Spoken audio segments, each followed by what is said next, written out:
Salut tout le monde, nous revoilà de nouveau dans cette leçon.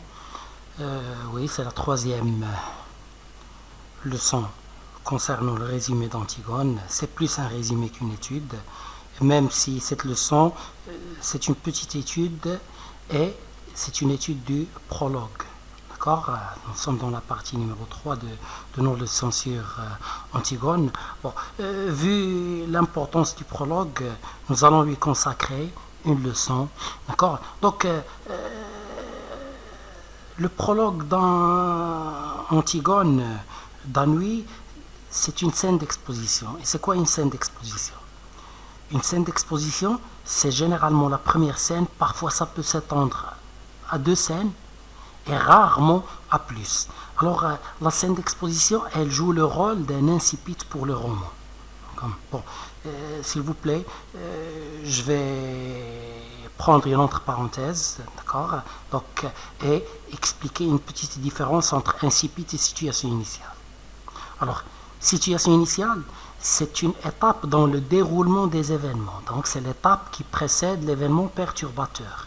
Mais la situation initiale peut être placée au début de l'écriture du roman, ou bien au milieu, ou bien elle peut être dispersée, comme c'est le cas pour le dernier jour d'un condamné. On ne commence pas par une situation initiale.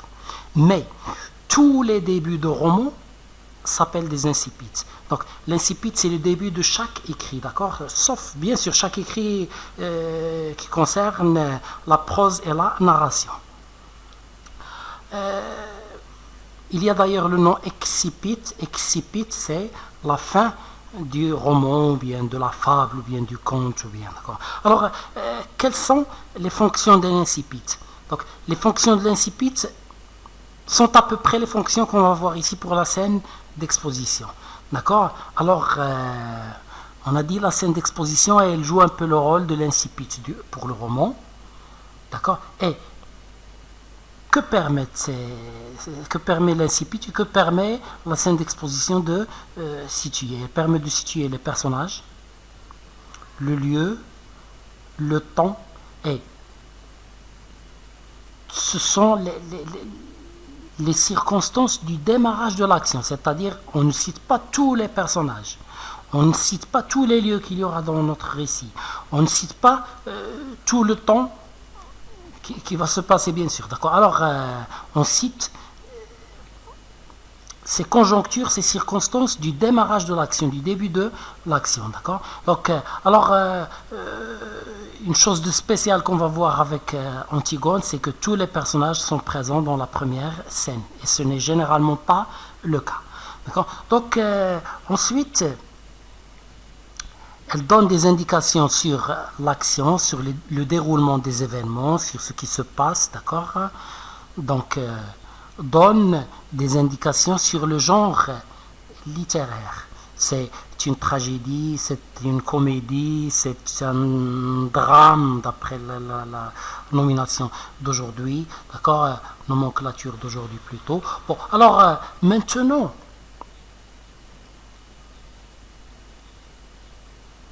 voilà le prologue, prenez le temps de le lire. Si vous avez l'œuvre écrite, je préfère que vous preniez le prologue, d'accord, parce qu'on va faire aujourd'hui un travail un peu interactif, d'accord. Je vais vous demander de faire certaines petites choses. Donc, vous allez les faire, ensuite vous allez revenir à la vidéo pour continuer. Alors, si vous n'avez pas bien sûr l'œuvre, vous arrêtez la vidéo et vous lisez très très bien, d'accord, ce texte, et si vous savez comment prendre un instantané, comment faire une capture d'écran pour avoir une image de l'écran qu'il y a ici, faites-le pour avoir cette page à disposition. Bon, maintenant, les personnages. Nous allons voir les personnages d'après la didascalie initiale. C'est quoi une didascalie initiale ? La didascalie initiale, c'est la didascalie que vous trouvez au tout début de la pièce théâtrale. C'est la didascalie du premier acte. Généralement, vous trouvez acte 1, vous trouvez la didascalie initiale, et après la didascalie initiale, vous trouvez scène première. D'accord? Et la suite. Dans cette pièce théâtrale que nous sommes en train d'étudier, les didascalies concernant actes et scènes ne sont pas écrites. D'accord? On les appelle des indications scéniques plutôt, d'accord, pour avoir une nomination vraiment plus précise. Bien, alors, au début, vous avez cet ordre des personnages. Vous avez Antigone, et vous avez Créon, Aimant, Ismène, ensuite les autres personnages. Bien, maintenant, je vous demande, d'accord, la consigne suivante. Comparer l'ordre de présentation des personnages dans cette didascalie initiale. D'accord. Ensuite, comparez-le à celui fait par le prologue. Excusez ma vue, je ne vois pas très bien ce qui est écrit. D'accord. Alors, vous allez comparer l'ordre de ces personnages dans cette didascalie avec l'ordre instauré par le prologue. Et pourquoi cette différence? Bien sûr, la deuxième question, elle vous montre qu'il y a une différence dans cet ordre. Ce n'est pas le même ordre. D'ailleurs, s'il y avait le même ordre, je ne vous poserais pas cette première question. Ça aurait été vraiment trop bête. Bon, alors, vous avez là, je crois, oui, j'ai réécrit. Je m'excuse. D'accord? Vous revenez un petit peu en arrière, vous reprenez le prologue et vous essayez de déterminer l'ordre qu'il y a dans le prologue, l'ordre des personnages qu'il y a dans le prologue. D'accord? Ensuite, vous allez redémarrer cette vidéo. Maintenant, vous faites pause pour faire ce travail. Moi, bien sûr, pour ne pas perdre de temps, je vais passer. Alors, voilà les personnages. Ils sont soulignés ici. Vous pouvez arrêter pour les voir avec plus de détails. Moi, je passe pour vous présenter l'ordre des deux. D'accord? Alors, le premier ordre, c'est l'ordre des... D'accord? Donc, de la didascalie, Antigone, Créon, Aimant, Ismène. Le cœur, la nourrice et... Bon, j'ai ici le deuxième ordre, l'ordre qu'on a relevé dans le prologue, c'est Antigone, Ismène, Aimant, Créon, la nourrice. Bon, alors, s'il vous plaît, je retourne un peu en arrière pour avoir un peu d'espace, pour avoir où écrire. D'accord? Je vais prendre cette... en prenant la couleur bleue. D'accord? Alors, nous avons...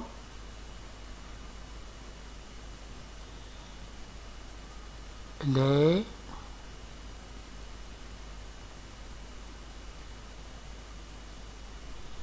protagonistes.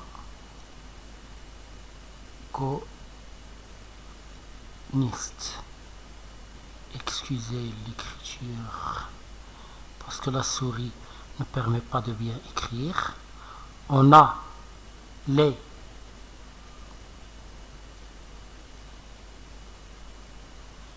figurants,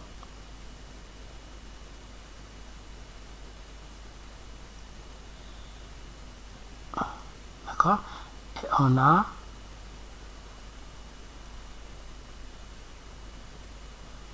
les antas,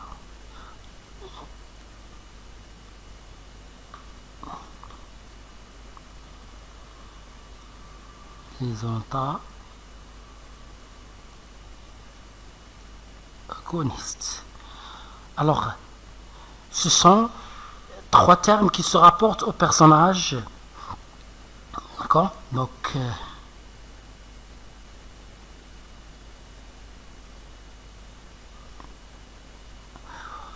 les protagonistes dans le théâtre, ce sont les personnages principaux.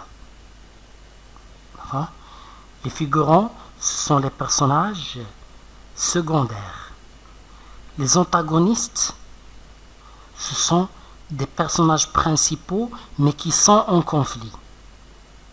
D'accord?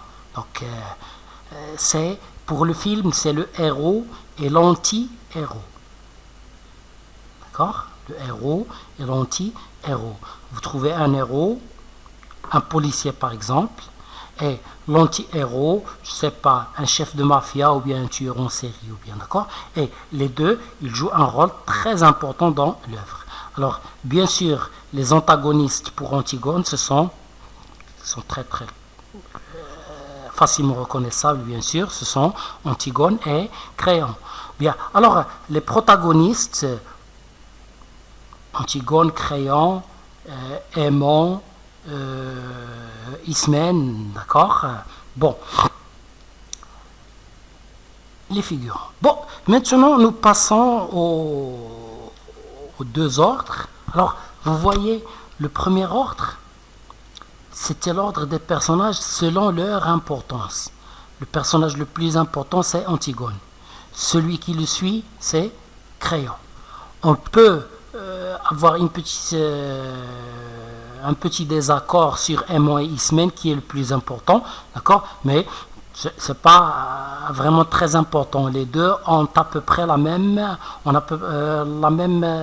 valeur, si vous voulez. Bien, alors maintenant pour le deuxième ordre, l'ordre de la didascalie, c'est pas l'ordre par différence, par importance, mais c'est l'ordre par degré de promiscuité avec Antigone, qui est le plus proche d'Antigone. Donc Antigone, sa sœur, son fiancé, son oncle et le mari de sa fiancée, la nourrice qui s'est occupée de l'élever, viennent après les autres personnages. D'accord? Pourquoi cet ordre ici? Bien, l'ordre dans le prologue, il est comparé à ce qui se passe dans une oraison funèbre, dans un convoi pour enterrer un mort. D'accord? Donc, alors, notons d'abord que tous les personnages sont sur scène. Tous, sans exception. Le prologue commence à les présenter. Donc, la première à être présentée, c'est Antigone, elle sort. Ensuite, Ismène, elle sort. Ensuite, Aimon, il sort. Créon et ainsi de suite. Alors, vous remarquez une chose, lorsqu'on a une personne qui est morte, en l'occurrence ici c'est Antigone, à laquelle on va dire adieu, d'accord? Donc, lorsqu'une personne est morte, chez les chrétiens, les Français et le reste, lorsqu'ils veulent l'enterrer, ils l'enterrent, et après on commence à venir, soit on jette une fleur, ou bien on jette une poignée de terre, mais tout le monde commence à passer, d'accord? On prend une poignée de terre, on la jette et on passe. Le premier jette la poignée de terre ou bien la fleur et il passe. Le deuxième, le troisième, le quatrième. C'est comme ça qu'ils disent adieu à leur mort. Bien. On peut même épandre cette parodie de la mort qu'on a là. Le prologue, c'est comme un discours funèbre ici. C'est un discours qui est en train de dire adieu à Antigone. Bien, alors la description des personnages. Et s'il vous plaît, vous allez bien sûr arrêter la vidéo. Vous avez là une partie consacrée à Antigone dans le prologue. Donc, vous essayez de relever, vous soulignez, tout simplement, vous soulignez tous les mots qui permettent de décrire Antigone. Voilà. Excusez-moi, c'est tellement petit ce curseur que je ne le vois pas.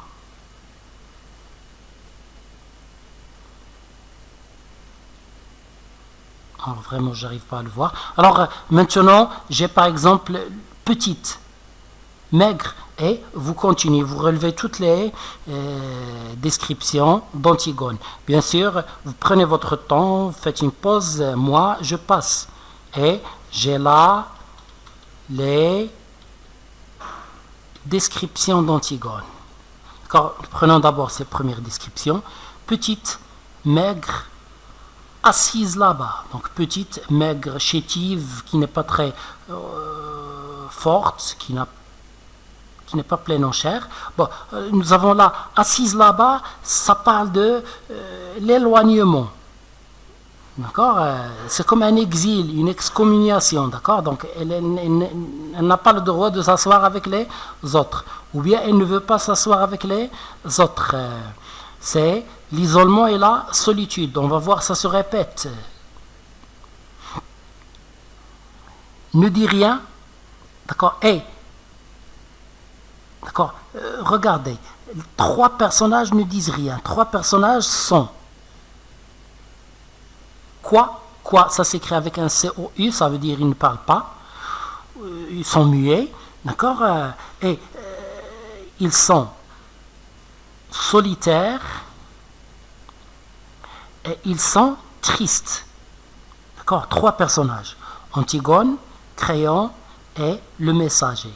Pourquoi? Parce que ce sont les 3 personnages qui savent. D'accord, ils savent qu'Antigone va mourir, qu'Aimon va mourir, qu'Eurydice va mourir. D'accord? Bon. Maintenant, maigre, jeune, noiraude, renfermé, ce contraire d'épanoui, d'ouvert, d'accord? Ou bien, que personne ne prenait au sérieux, donc on parle ici d'Antigone avant son geste, avant son action. Se dresse seul, bon on va voir ici seul et on va avoir seul qui se répète avec assise là-bas, donc c'est vraiment une grande solitude. D'accord? Elle pense qu'elle va mourir, donc elle sait qu'elle va mourir, c'est pas simplement elle pense, elle sait qu'elle va mourir, jeune encore une deuxième fois, elle aurait bien aimé vivre. Alors c'est un personnage qui va mourir malgré lui, d'accord? Elle doit mourir comme c'est dit dans l'œuvre. Pourquoi? Parce que il y a une force plus puissante qu'elle qui l'écrase et qui l'oblige. C'est le destin. D'accord? Donc c'est ce qu'il y a ici. Mais il n'y a rien à faire. Elle s'appelle Antigone et il va falloir qu'elle joue son rôle jusqu'au bout. D'accord? Alors cette dernière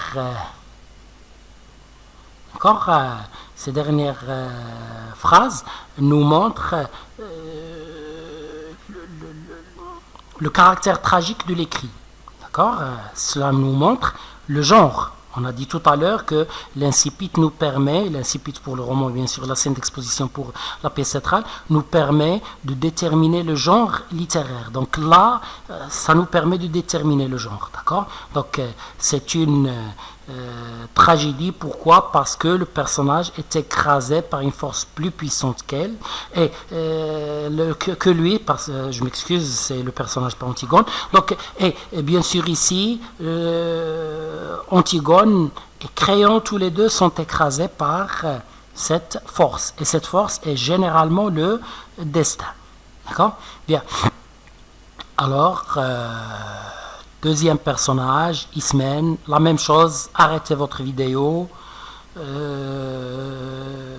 déterminez les descriptions. Moi, je passe. Ismène, elle bavarde. Antigone ne dit rien. Elle rit avec un jeune homme. La blonde, Antigone la noiraude. La blonde, je m'excuse, c'est une fille qui a des cheveux blonds, des cheveux jaunes. La belle, l'heureuse. Bon, on va voir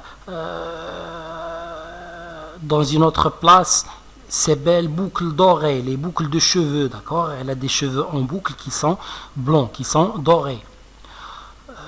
Passons maintenant à Aimon. Même chose. Moi, je passe. Aimon, fiancé d'Antigone, tout le portait vers Ismène. C'est-à-dire, la personnalité d'Aimon devrait être plutôt intéressée par Ismène. Mais Aimon, il va demander Antigone en mariage. Et là, nous allons voir une autre caractéristique de l'œuvre, c'est l'absurde. Bon, on va voir qu'Aimon, il aimait toujours être avec Ismène, d'accord? Et son caractère, je vais revenir à l'absurde, son goût, il aime la danse, il aime le bonheur, alors qu'Antigone est triste, la réussite. Il est sensuel. Sensuel, c'est quelqu'un qui a des sentiments un peu romantiques, d'accord?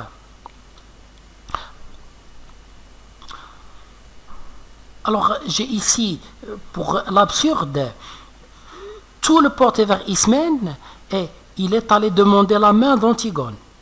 Il lui dit, veux-tu devenir ma femme?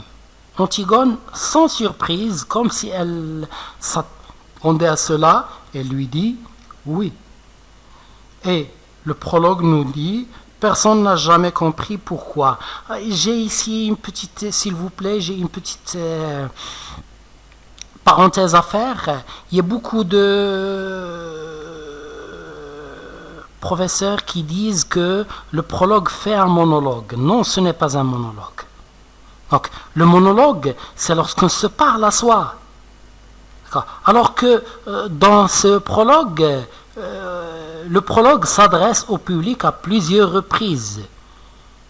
Dès le début, il leur dit, je vais vous présenter ces personnages, d'accord? Et il nous dit par exemple pour Antigone, elle se rit de nous. Donc il y a l'implication d'un public auquel parle le prologue. C'est donc ce qu'on appelle une adresse dans le théâtre. C'est pas un monologue.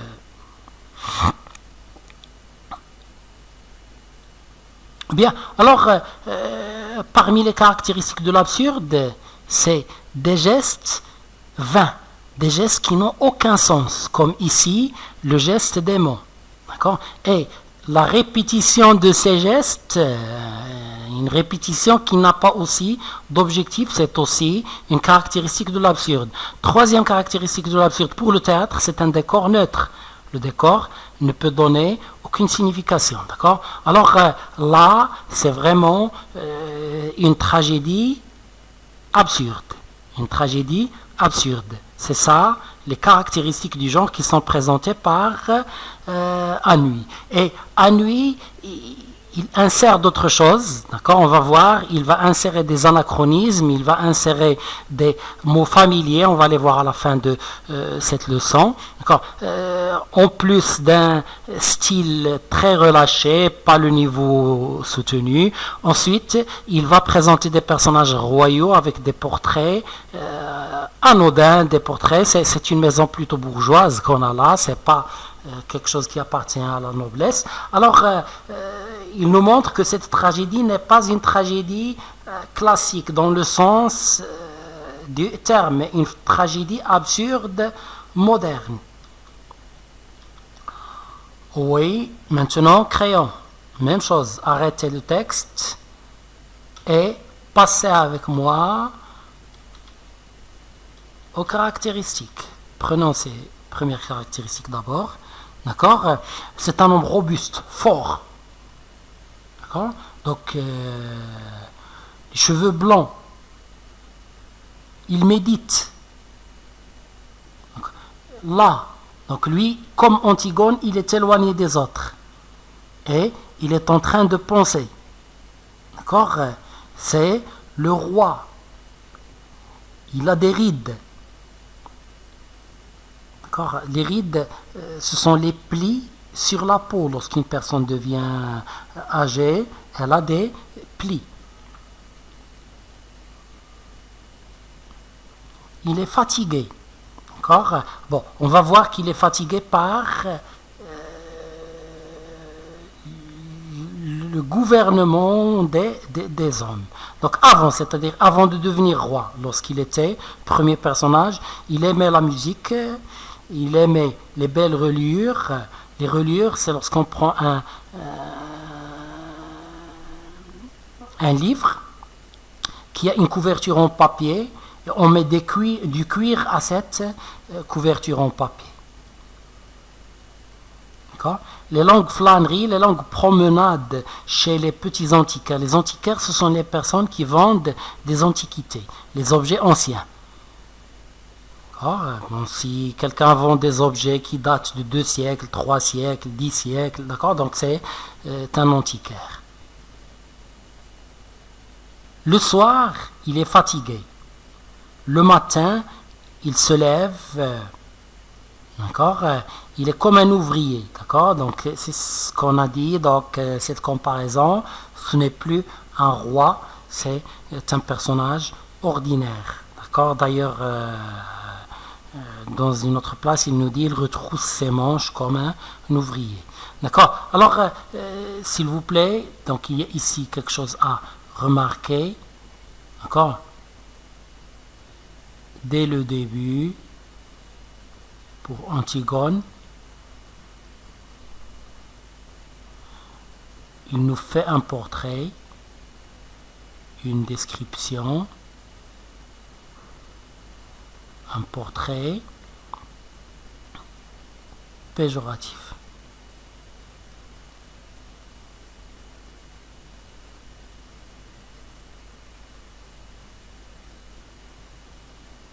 Péjoratif, ça veut dire défavorable, ça veut dire défavorable, négatif, mauvais.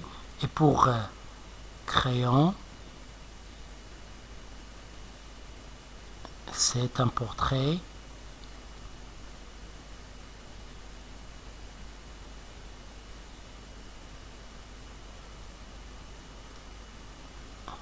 amélioratif. Donc, d'ailleurs, tous ceux qui ont repris Antigone, comme Cocteau, bien comme Giraudoux, bien d'accord, donc ils ont insisté sur ça, ils ont insisté sur le façonnement, le remodelage des personnages, parce que l'action, la trame des événements, elle est connue, d'accord. Antigone va mourir à la fin.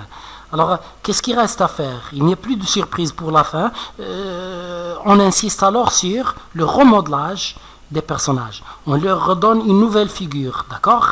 Et on essaie de montrer aux autres qu'il ne s'agit pas des personnages de l'Antiquité d'avant Jésus-Christ, mais ce sont des personnages du XXe siècle, des personnages qui vivent la tragédie de la Deuxième Guerre mondiale. D'accord? J'aurais aimé m'attarder un peu sur ce qui se rapporte à la Deuxième Guerre mondiale, mais peut-être qu'on va faire un petit appendice à la fin de l'étude d'Antigone pour parler un peu du contexte historique d'Antigone, parce que c'est très important. Bon, maintenant, nous avons ici la phrase qu'on a ici, c'est une phrase qui a été prise aussi de la didascalie initiale. Après la présentation du personnage, il y a cette phrase. Un décor neutre, 3 portes semblables. D'accord? Donc,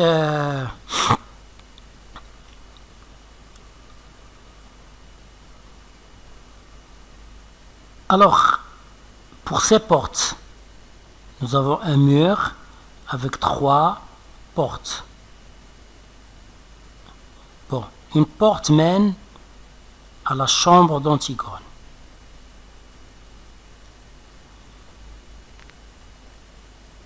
Une porte mène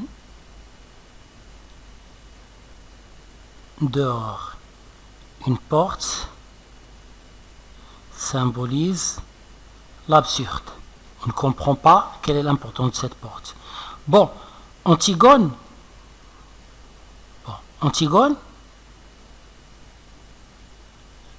et excusez-moi si l'écriture qu'on va afficher ici ne sera pas très claire. Donc, Antigone va avoir à choisir entre aller dans sa chambre, bien aller dehors pour enterrer son frère. Si elle va dans sa chambre, elle choisit la vie.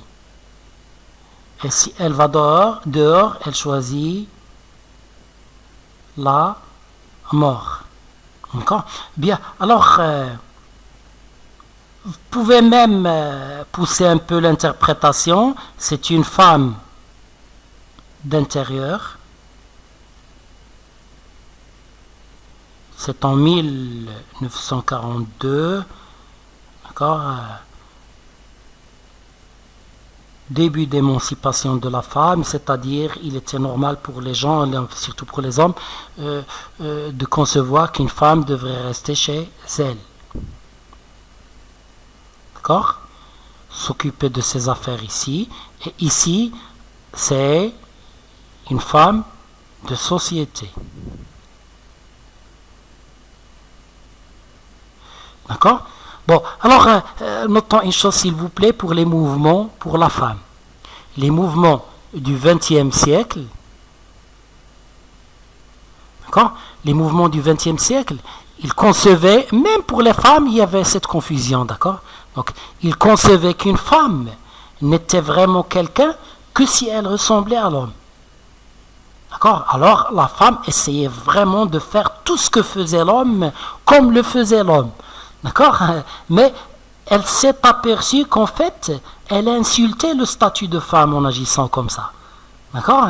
Donc, alors, aujourd'hui, les mouvements féministes, ils conçoivent qu'une femme doit être l'égale de l'homme, mais en restant femme.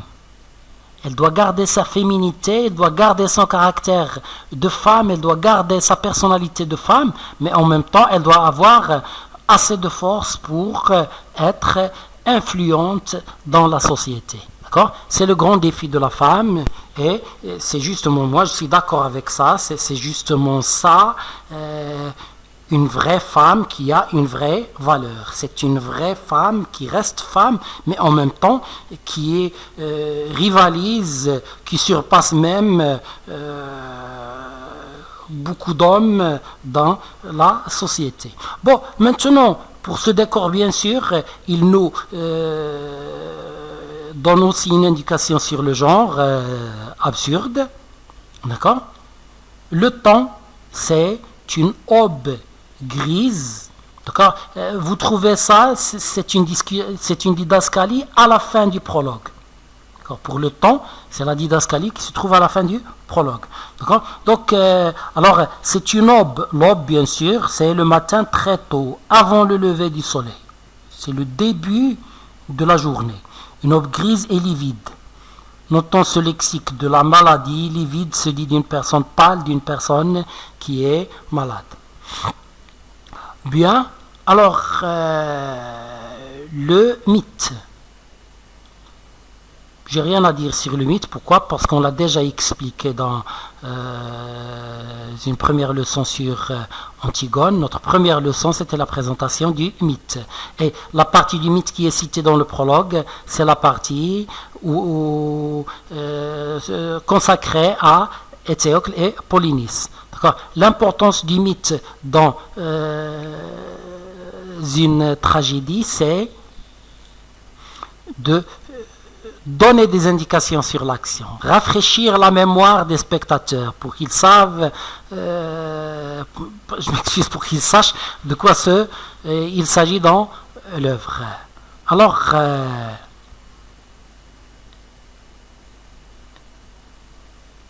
oui, maintenant, on vous demande, donc ce mythe-là, ce titre, c'est par erreur qu'il est resté là, c'est une petite consigne, souligner en rouge les anachronismes et en bleu les mots familiers. D'accord? Si vous savez ce que c'est qu'anachronisme et mots familiers, arrêtez la vidéo maintenant. Bon, ou bien plutôt je vais vous afficher le texte. Les anachronismes, ce sont les caractéristiques du XXe siècle qui sont placées dans l'Antiquité. Lorsqu'on place des caractéristiques d'une époque historique dans une autre, c'est un anachronisme. D'accord? Et les mots familiers, ce sont des mots d'un niveau populaire, des mots qui ne constituent pas un français acceptable dans une école.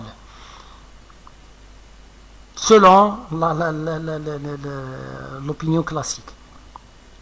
Bien, alors voilà le texte. Vous allez faire ce que je viens de vous dire, d'accord? Vous soulignez des anachronismes. Bon, vous pouvez souligner quelques anachronismes. Pas la peine de souligner tous les anachronismes, mais quelques anachronismes. Parce que, le jour de l'examen, si on vous demande de souligner des anachronismes, on va vous dire souligner un anachronisme ou bien deux anachronismes. Pas vous demander plus.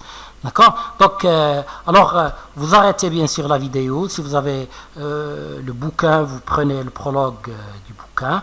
Maintenant, je vous affiche des anachronismes. Nous avons les belles reliures, bien sûr. Nous avons l'orchestre pour la musique.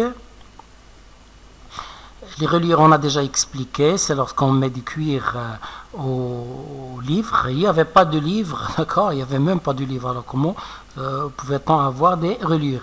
Les petits antiquaires, il n'y avait pas d'antiquaires, il n'y avait pas des gens qui vendaient des antiquités. Et le verbe tricoter. Et ce tricotage d'Eurydice, la femme de Crayon, qu'est-ce qu'elle va faire? Elle va tricoter le long de la pièce, du début jusqu'à la fin. Et on va venir lui annoncer la mort de son fils aimant. Qu'est-ce qu'elle va faire? D'abord, elle tricote pourquoi? Pour fabriquer des tricots aux pauvres. Alors, elle confectionne des tricots aux pauvres alors qu'elle est reine. C'est absurde, ça n'a pas de sens. Et elle fait un geste qui n'a pas aussi de sens, d'accord? Lorsqu'on vient lui annoncer la mort de son fils, lorsqu'on vient de lui annoncer cette mort, elle avait déjà commencé une ligne de tricot, d'accord? Le tricot n'est pas complet, mais elle a commencé une ligne. Qu'est-ce qu'elle fait? Elle termine cette ligne, se lève et se suicide. Pourquoi terminer cette ligne? D'accord? Ça n'a vraiment aucun sens, c'est de l'absurde. Donc on voit que les caractéristiques du genre sont très claires et ces anachronismes, ces mots familiers et le reste c'est pour nous montrer, et c'est absurde bien sûr, c'est pour nous montrer qu'il ne s'agit pas d'une tragédie au sens classique du mot. D'accord? Les mots familiers, vous avez quelques mots là, et vous avez là une structure familière. Vous avez, ils vous empoigneront, parce que le niveau familier, on le reconnaît au mot, surtout le mot bougre. Ça signifie type, ça signifie homme, ça signifie, dans le registre familier, un mec. Donc, alors, ils vous empoigneront les accusés. Ce vous, c'est faux en français. On ne peut pas dire ils vous empoigneront les accusés. On ne peut pas avoir un complément d'objet direct et un deuxième complément d'objet direct. Impossible. D'accord? Donc, alors, ils vous empoigneront. Ils empoigneront vous les accusés. Avec une virgule entre vous et les accusés pour ne pas. Donc, alors, ils vous empoigneront. C'est un premier complément d'objet direct. Les accusés, c'est un deuxième complément d'objet direct. C'est une structure erronée, fausse en français. Je crois qu'il ne me reste plus qu'à vous dire au revoir et à la prochaine. Prenez soin de vous. D'accord? Et surtout, vous devez commencer sérieusement votre préparation parce qu'il reste juste assez de temps si vous voulez être à l'aise les jours de l'examen. Il ne me reste plus qu'à vous dire à la prochaine.